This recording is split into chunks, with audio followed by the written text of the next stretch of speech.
ঘন্টার পর ঘন্টা লাইন দিতে হয়। এখানে লাইন না দিয়ে কম খরচে কম সময় কি করে বাড়িতে এনে বিরিয়ানি খাওয়া যায় তার পথ আজ আমি আপনাদের জানাব। আমি উত্তর কলকাতার শোবাজার মেট্রো স্টেশন থেকে যাওয়া শুরু করলাম। আমার মেট্রো ভাড়া লাগলো মাত্র 10 টাকা। আমি নামবো দমদম স্টেশনে।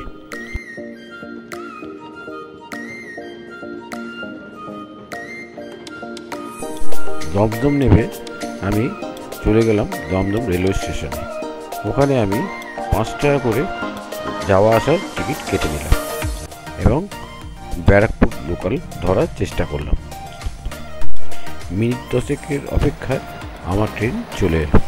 আমি নৈহাটি লোকাল পেয়ে গেলাম। আমি ওখান থেকে যাওয়া শুরু করলাম। সময় লাগলো আমার 20 মিনিট মতন।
এই যাত্রাপথে আমার মোট 6টি স্টেশন পড়েছিল এবং সুন্দরভাবে আমি জায়গাও পেয়ে গেছিলাম।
স্টেশন খুবই ফাঁকা ছিল।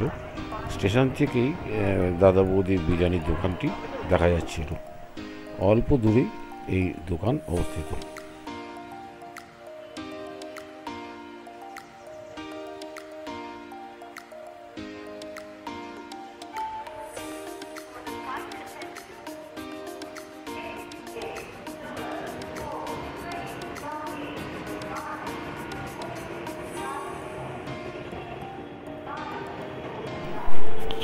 আমি নেমেছিলাম 3 নম্বর প্ল্যাটফর্মে। সেখান থেকে ফুটব্রিজে করে 1 নম্বর প্ল্যাটফর্মে নামলাম। ডান দিক দিয়ে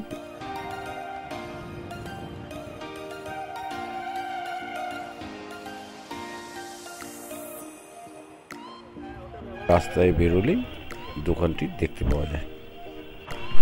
রাস্তায় দাঁড়িয়ে থাকা ভিড় এবং লাইন দেখেই বোঝা যায় যে আমি দাদা বৌদির বিখ্যাত বিরিয়ানির দোকানে চলে এসেছি।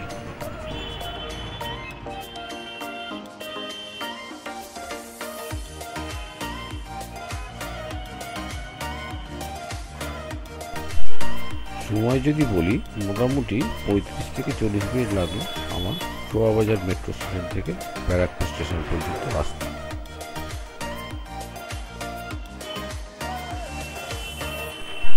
এখানে বসে খাওয়ার থেকে পার্সেল নেওয়ার লাইনটি সবসময় কম থাকে, অতএব পার্সেল নেওয়ার জন্য আপনাকে বেশিক্ষণ দাঁড়াতে হয় না।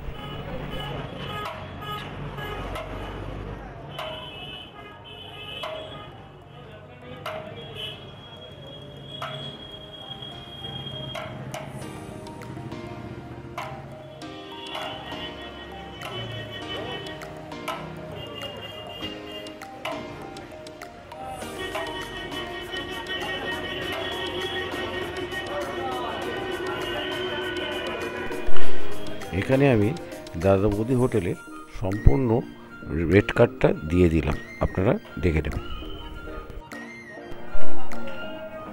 বাইরের ভিড়টা দেখে আশা করি আপনারা বুঝতেই পারছেন যে কী পরিমাণ প্রতিদিন এখানে ভিড় হয়, অতএব পার্সেল নিয়ে যাওয়াটাই বুদ্ধিমানের কাজ হবে।